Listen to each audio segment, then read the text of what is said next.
20ste April, opstandingsdag, 'n wonderlike dag om te preek. Dit is net oorwinning, oorwinning, oorwinning, is dit nie? Kom ons bid saam. Liewe Here, dankie vir hierdie oorwinningsdag. Dankie dat ons almal saam kan vier. Ons is vol vreugde, ons is vol van u liefde, u het oorwin. Dankie. Ons vra dat u ons harte sal oopmaak om hierdie wonderlike boodskap te kan inneem, ons eie te maak en in daai krag van oorwinning elke dag te leef. Mag jy elkeen seën in Jesus naam. Amen. Ok, ek gaan lees uit Johannes. Ek gaan 'n bietjie anders dis wat julle miskien gewoonlik kry. Johannes in hoofstuk 12. Ek weet ek het 'n gedeelte van hierdie rukkie terug vir julle gepreek, maar ek wil 'n tema hierso bring. Johannes hoofstuk 12 en ons lees van vers 20 af. Johannes 12 vers 20. Dit sê daar so, en daar was sommige Grieke onder die wat gekom het om op die fees te aanbid. Nou hierdie is hoofstuk 12, so ek verneem hierdie moes die Paskafees gewees het, want hoofstuk 13 begin waar Jesus die voete was en so is reg voor die Paskafees, soos hierdie fees wat hierdie Grieke kom aanbid. Vers 21, hulle het na Filippus gegaan wat van Betsaida in Galilea was en hom gevra en gesê, Here, my Heer, ons wil Jesus graag sien. Wat 'n wonderlike vraag. Ons wil Jesus sien. Ons wil nie net van hom hoor en daar so ver nie. Ons wil, ek is seker, hulle wou miskien met hom gepraat het oor iets, miskien dat hy vir hulle bid, miskien advies gevra het. Hulle wil nie net sommer van ver af sien, ek het vandag Jesus gesien. Hulle wil naby hom kom. Ons wil Jesus graag sien.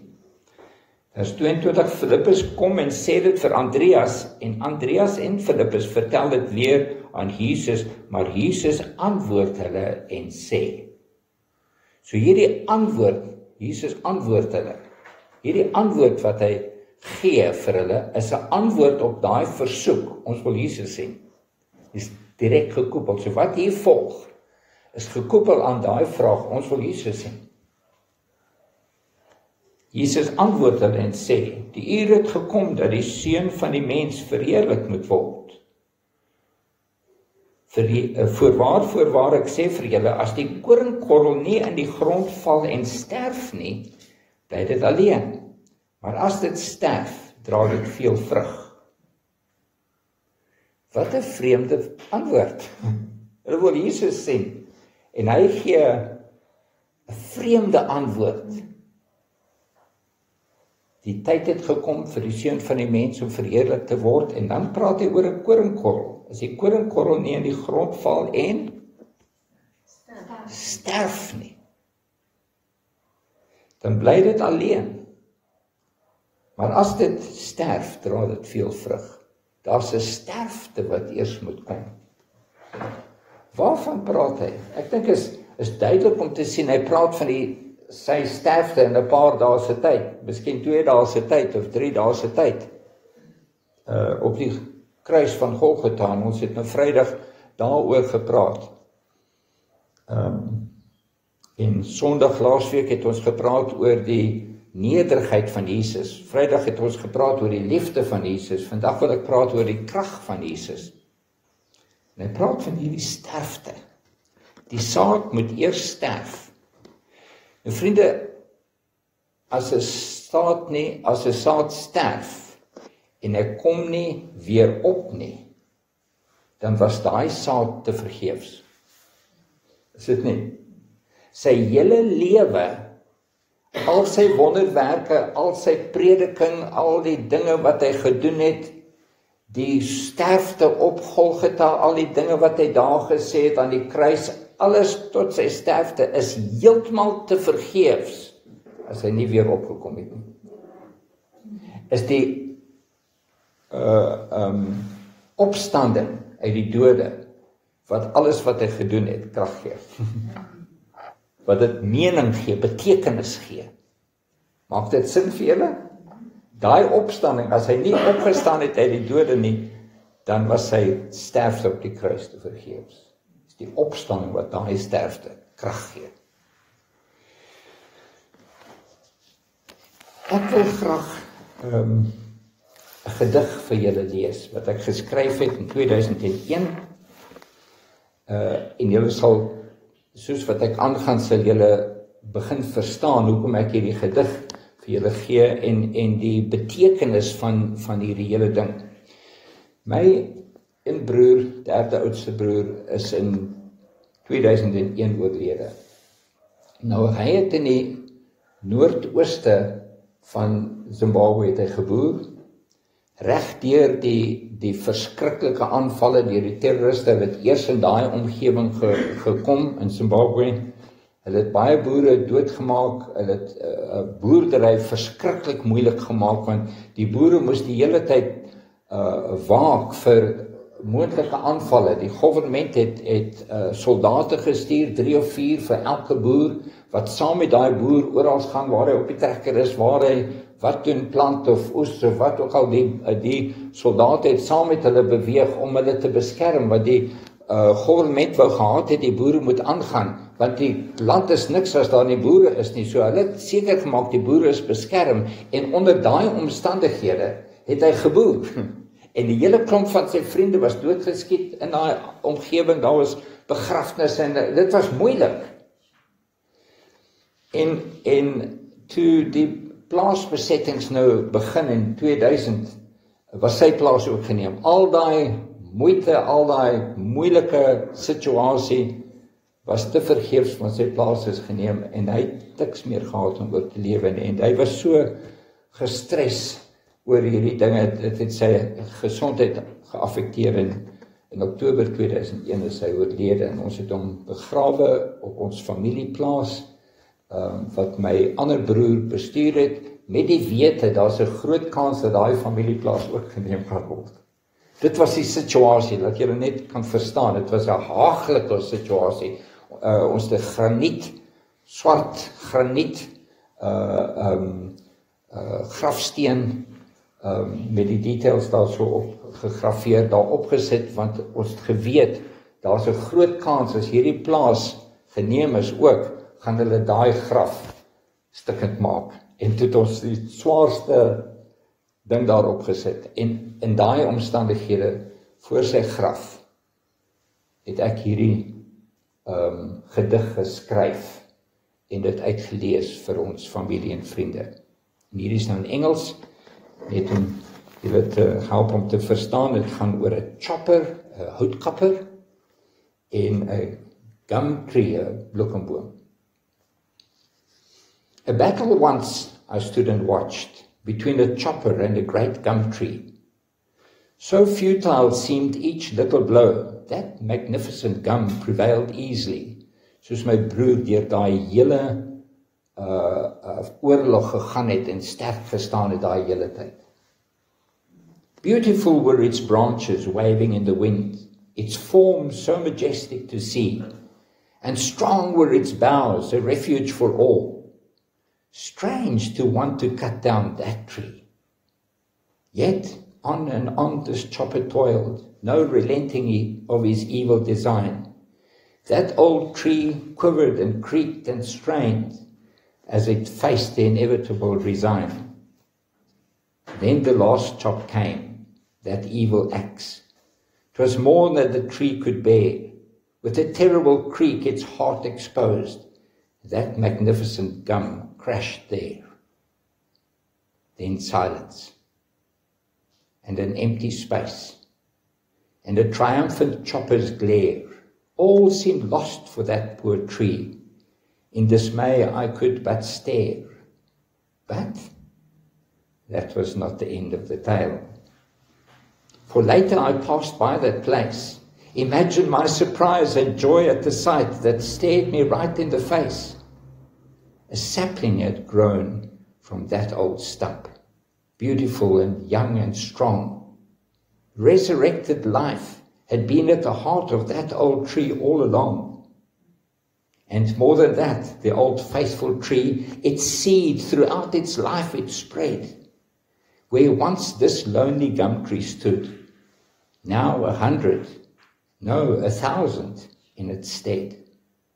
Nay, Chopper, 'twas you the battle lost, the gum the battle won. This tree, though lying here in state, its work is fully done.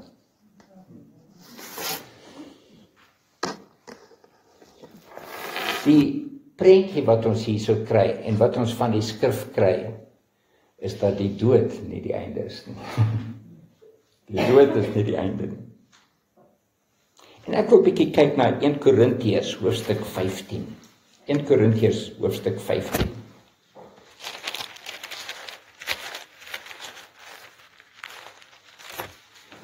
In vers 19, nou 1 Korintiërs hoofstuk 15, daai hele hoofstuk gaan oor die opstanding van Jesus.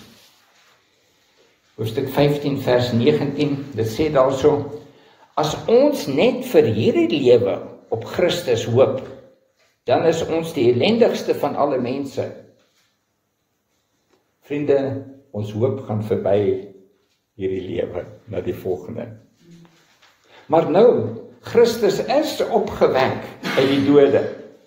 Hy het die eersteling geword van die wat ontslaap het. Want aangesien die dood deur mens is die opstanding van die dood ook deur 'n mens. Want soos hulle almal in Adam sterwe, so sal hulle ook almal in Christus lewend gemaak word. Die eerste mens Adam, die tweede mens Christus. Maar elkeen in sy eie orde, as eersteling Christus, daarna die wat aan Christus behoort by sy koms. Daarna kom die einde.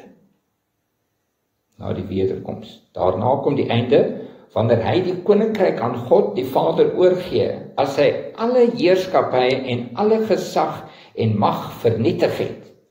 Want hy moet as koning heers, totdat hy al sy vyande onder sy voete gestel het. Die laaste vyand wat vernietig word, is die dood. Dis 'n kragtige stukkie daai. Die laaste vyand wat vernietig word, is die dood. Vriende, die dood is 'n vyand. Ja? Die dood is 'n vyand. Is 'n verskriklike ding. Om te sien jou familielid of vriend lê daar dood. Asof, soos wat ek gesê het in hierdie gedig, dis die einde. Ek kan net kyk en staar, asof alle hoop verlore is. Dis 'n vreeslike oomblik. Dis 'n vyand. En die duiwel is agter dit. Die duiwel is die vyand. En vriende, die uiterste wat die duiwel kan doen, is om dood te maak. Verder kan hy nie gaan nie. Dit is sy uiterste. En met Jesus het die duiwel sy uiterste gedoen, nie net om dood te maak nie, maar om op die gruwelikste manier dood te maak. Dat mense staar en mense hulle koppe skud en wonder, joh, hierdie man wat so goed is, kyk daar, is hy doodgemaak in die gruwelikste manier, en daar sit hulle hom in die graf. Dis die einde. Mense praat baie van die kennis van die duiwel. Hy ken alle dinge en jy weet, hy weet alles. Nee, hy ken nie alle dinge nie. Die duiwel se kennis is beperk. Hy het nie wysheid nie. Hy werk volgens sy hart wat vol bitterheid en haat is. En dit is wat hom aandryf. En hy doen die uiterste wat hy moontlik kan om Jesus dood te maak. Maar hy het nie geweet wat wag nie. Ek dink hy het lekker gelag. Ons het uiteindelik oorwin. Jesus is doodgemaak. Die verlossing vir die wêreld is klaar. Dis hoekom ek gesê, daai saaitjie, as dit daar nie opstanding is nie, het dit geen mening nie. En die duiwel het gedink, dis die einde van die verlossing van die wêreld. Daar's nou geen meer kans vir enige van ons nie. Hy het oorwin. Maar hy het nie geweet wat 3 dae later wag nie.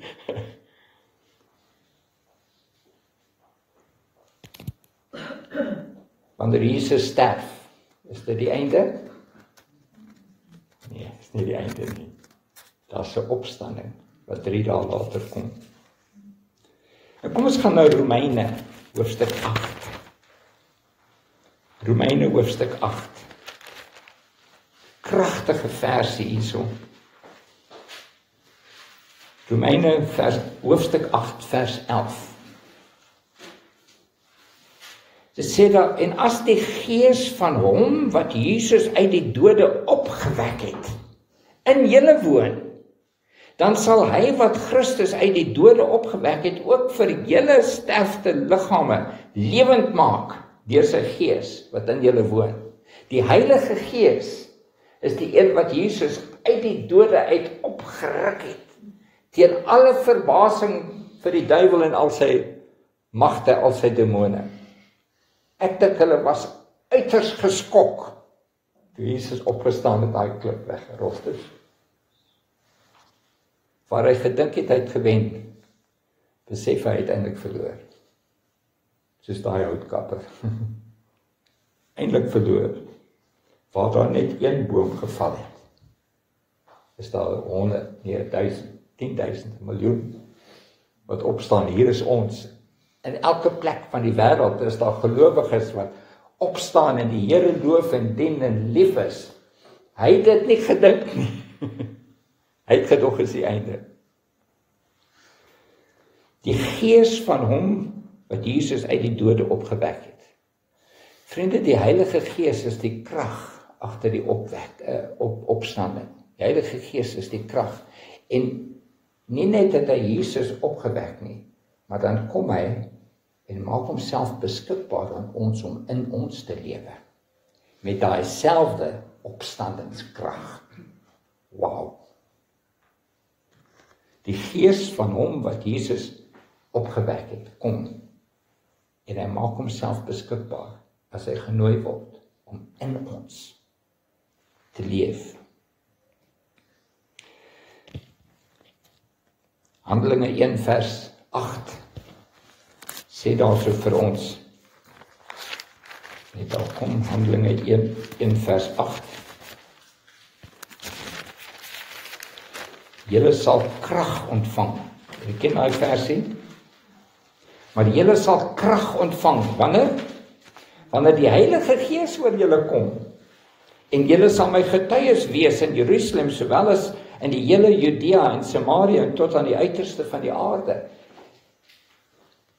Hierdie wat die duiwel gedink het, hy het oorwin, het hy eintlik verloor en hy het sy eie, wat is die Afrikaans woord, demise, hy het sy eie einde.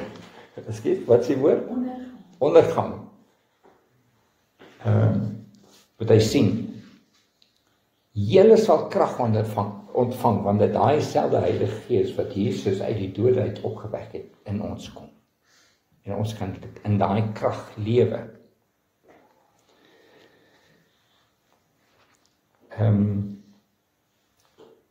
Efesiërs 3 vers 16. En as jy 'n paar skriffies kyk, Efesiërs 3 vers 16, jy is besig om deur die boek van Efesiërs te gaan in die Bybelstudie, 'n pragtige boek. Efesiërs 3 vers 16. Sê dit daarso. Vers 14 sê Paulus is besig om te bid. Om hierdie rede buig ek my knieë voor die Vader van ons Here Jesus Christus, van wie elke geslag in die hemel en op die aarde sy naam ontvang. Waarvoor bid hy? Dat hy aan julle mag gee na die rykdom van sy heerlikheid om met krag versterk te word deur sy gees in die innerlike mens. Hy bid dat ons daai krag kan ontvang van die Heilige Gees, dieselfde Heilige Gees wat Jesus uit die dode uit opgewek het.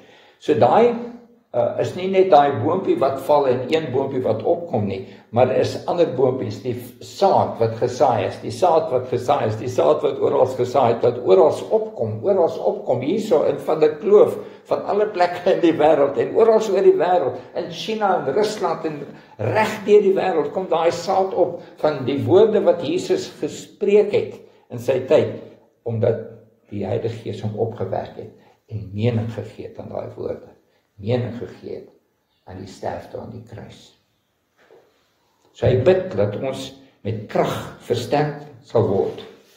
En die Heilige Gees in die innerlike mens, vers 17, sodat Christus deur die geloof in julle harte kan woon, julle wat in die liefde gewortel en gegrond is. So, wat gebeur met die Heilige Gees in ons? Christus vloei deur ons, want die Heilige Gees het gekom om Christus aan die wêreld te wys. So sy karakter, die vrug van die Gees, Galasiërs hoofstuk 5 praat van die vrug van die Gees. Daai vrug is, hoe lyk daai vrug? Is Jesus se karakter, is dit nie? As die Heilige Gees in en deur ons werk, dan bring hy Jesus tevore, sodat as iemand ons sien, dan sien hulle wie? Jesus. Die Grieke vra, ons wil Jesus sien, en Jesus antwoord hulle, die saad moet eers sterf, en dan moet hy opkom, en veel vrug dra, sodat nie net die Grieke, maar ook die Romeine, en ook die Assyriërs, en ook die Russe, en ook die Chinese, en ook die Afrikaners, en ook die Amerikaners, ook die Engelse, en die Skotte, en waar ook al oor die wêreld vir Jesus kan sien. Sy antwoord was 'n breedvoerige antwoord, was 'n baie groot antwoord. Hy het ver in die toekoms gesien, iets wat die duiwel nie gesien het nie. Sy antwoord aan die Grieke was, as julle Jesus wil sien, het hy geweet, is nie net die Grieke wat Jesus wil sien nie, maar die hele wêreld wat Jesus wil sien, en eers moet die saad val en sterf, sodat dit kan opkom, en baie vrug dra, en al daai vrug is Jesus. As iemand hier so instap, moet hulle Jesus sien, en ons, en dis die krag van die Heilige Gees wat daai beskikbaar maak, laat ons Jesus kan wees aan die wêreld, daai vrug van die Gees, deur ons Jesus kan wys, en dis die opstanding krag, is nie net daar so wat hy Jesus opgewek het nie, is dat daai vrug wêreldwyd kan versprei word. Dis 'n wonderlike storie, wonderlike nuus. Kom ons gaan na Handelinge 8, vers 11. Handelinge 8. Vers 11. Handelinge 8, vers 11.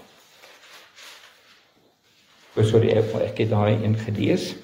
Ek lees hom maar weer. En as die Gees van hom wat Jesus uit die dode opgewek het in julle woon, dan sal hy wat Christus uit die dode opgewek het, ook julle sterflike liggaam, julle kleipotte, om ander woorde te gebruik wat ek al voorheen gepreek het, julle breekbare, julle swak liggame sterk te maak, deur sy Gees wat in julle woon.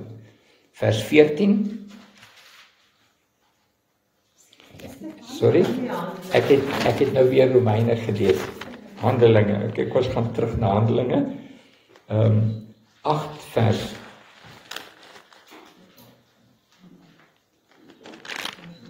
Jammer is 8 vers 14.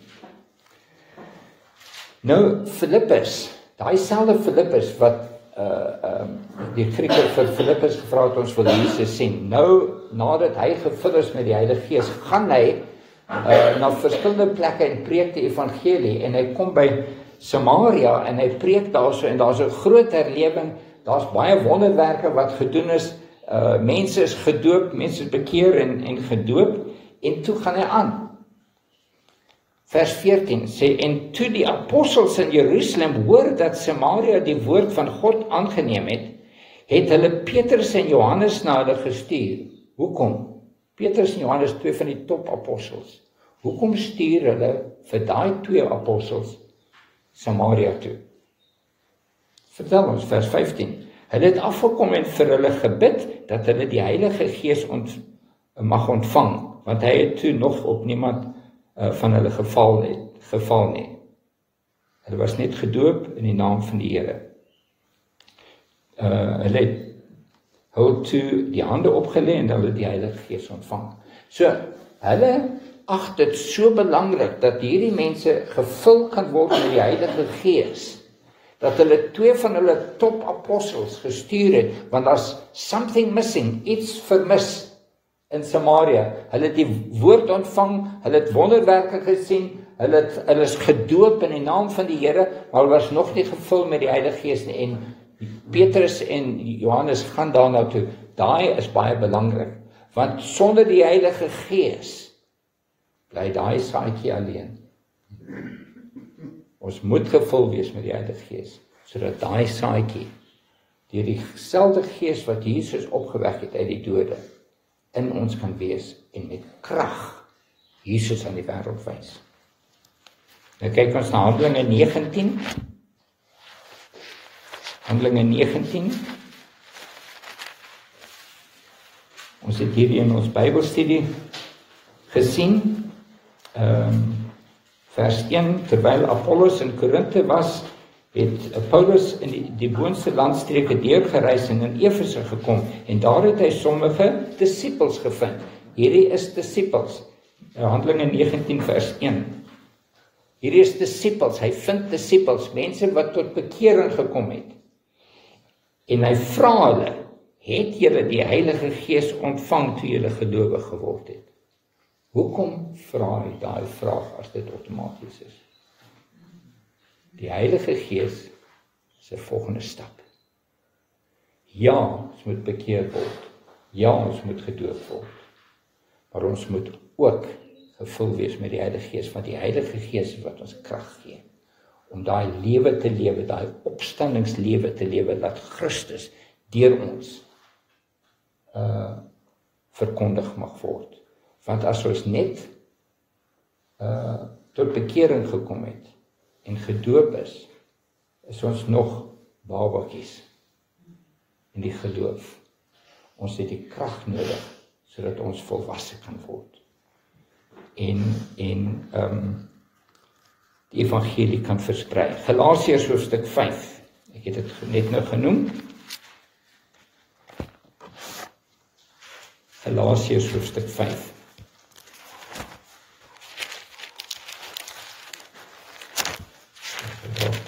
Galasiërs hoofstuk 5 en ons lees van vers 22. Dit sê so, maar die vrug van die Gees. Kyk ons terug na ons beginskrif, daai saadjie moet val en sterf, sodat dit opkom en veel vrug kan dra. Hier sien ons ook, hy praat van vrug, die vrug van die Gees. Wie maak daai saadjie weer wakker? Wie gee hom opstanding? Die Heilige Gees. En die rede vir daai opstanding is dat dit vrug kan dra. Die vrug van die Gees is liefde, blydskap, vrede, lankmoedigheid, vriendelikheid, goedheid, getrouheid, sagmoedigheid, selfbeheersing.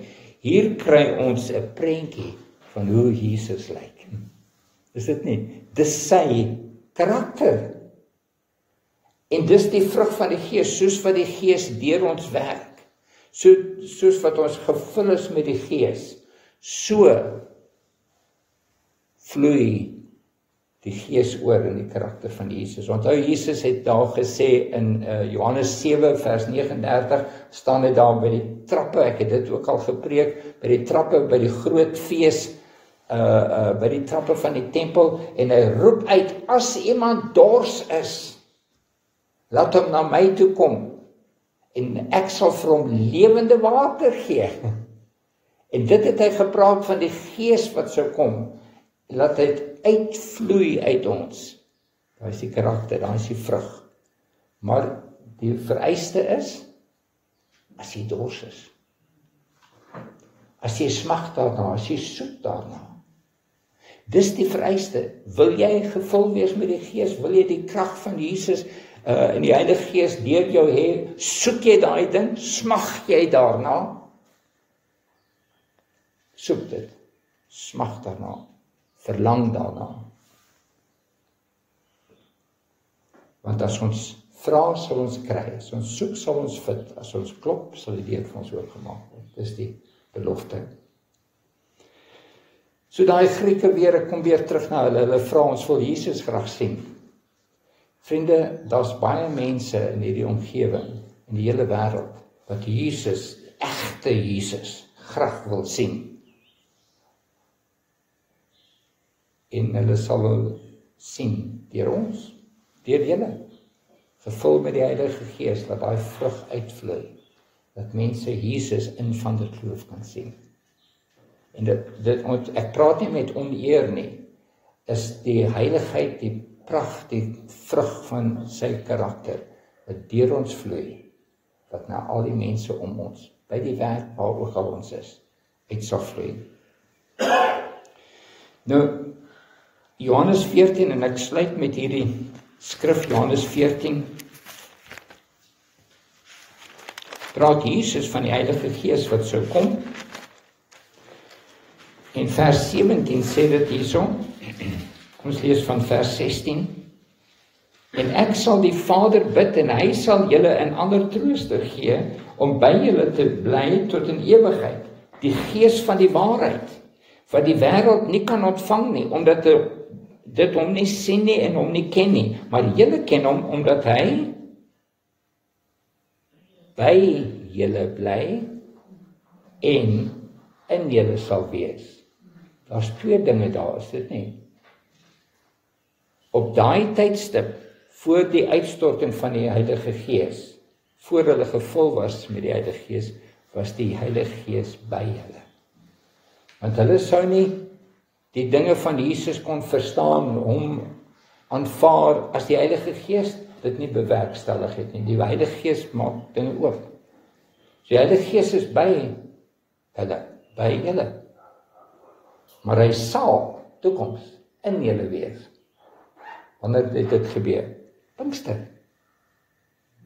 Die Heilige Gees wat by hulle was, mense sê maar, as die Heilige Gees nie by ons is nie, hoe kom ons tot bekeer? Ja, die Heilige Gees is by ons. Die Heilige Gees bewerkstellig daai, dat ons die evangelie kan hoor en tot Jesus toe kom. Hy is by ons, hy werk dit.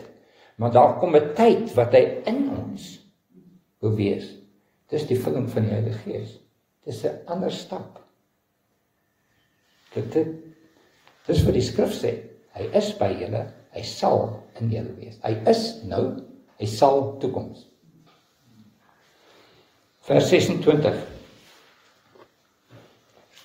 Vers 25. Dit het ek tot julle gespreek, terwyl ek by julle bly, maar die trooster, die Heilige Gees, wat die Vader in my naam sal stuur, hy sal, hierdie is toekoms wat hy sê, hy praat van Pinkster, hy sal julle alles leer, en sal julle herinner aan alles wat ek vir julle gesê het. So die Heilige Gees sal julle leer, hy sal julle lei. Hoofstuk 16 praat paar keer oor die Heilige Gees. Hy sal julle leer, hy sal julle lei in alle waarheid. Die Heilige Gees gee vir ons openbaring. Ek wil vir julle ietsie sê wat baie belangrik is. Ek kan nie vir julle openbaring gee nie. Ek is net 'n gewone mens. Ek kan die woord preek. Ek kan die waarheid vir julle sê, maar as die Heilige Gees wat daai woorde neem en openbaring gee, laat jou oë oopgaan. Dis nie ek wat dit kan doen nie. Is net die Heilige Gees wat daai dooie saadjie op kan wek, dat hy 'n nuwe lewe het. Ek het nie die krag nie. Daar's geen teoloog in die wêreld wat daai krag het nie. Ek gee nie om hoeveel jare hulle gestudeer het nie. Die teologiese kweekskole kan nie vir die studente openbaring gee nie. Hulle kan net lering gee. Is die Heilige Gees wat daai openbaring gee. Maak dit sin? So ons het die Heilige Gees nodig. En as ek soek en ek smag en vra die Heilige Gees, Here, ek verstaan hierdie dinge nie. Geef my openbaring. Want sonder openbaring is hierdie wat ek preek net woorde. Hierdie stuur julle aan om te sê, Here, ek wil hierdie dinge verstaan. Ek wil die dinge van die Gees verstaan. Maak asseblief my hart oop dat ek dit verstaan. My verstand maak dit oop. En as jy vra en as jy soek en as jy klop, dis die vereistes wat die Here gee. Dis wanneer die Heilige Gees kom in jou hart en hy maak 'n venstertjie oop. Sien, Hoe het ek nog nooit hierdie dinge gesien en dit lyk so eenvoudig. Is dit nie? Hoeveel keer het julle al? Lees julle vers en sê, het ek al ooit hierdie versie voorheen gelees het, nou, maak nou skielik sin. Die Heilige Gees wat die oor skielik oopmaak. En vriende, dis wat ons moet bid en vra. Ons het 'n pragtige groepie hier, maar hierdie groepie sonder die Heilige Gees beteken niks vir Van der Kloof nie. Ons het die Heilige Gees nodig om in ons harte te werk. Daai selfde krag wat Jesus uit die dode het opgewek het, om ons dorp, ons land, uit die dooie godsdiens op te wek en openbaring te gee, dat ons skielik sê, maar ek wil hierdie ding hê. Mag die Here ons help om oop te wees, reg te wees, ons harte voor te berei en sê, Here, maak my hart oop, ek wil dit verstaan, ek soek daarna, ek smag daarna. Dit, vriende, is die krag van die opstanding. Daai saadjie en alles wat Jesus verkondig het en die dood op die kruis beteken niks sonder die opstandingskrag nie. Mag die Here ons help om daai opstandingskrag in ons eie lewe te verstaan en ervaar. Ons bid saam. Liewe Here, dankie.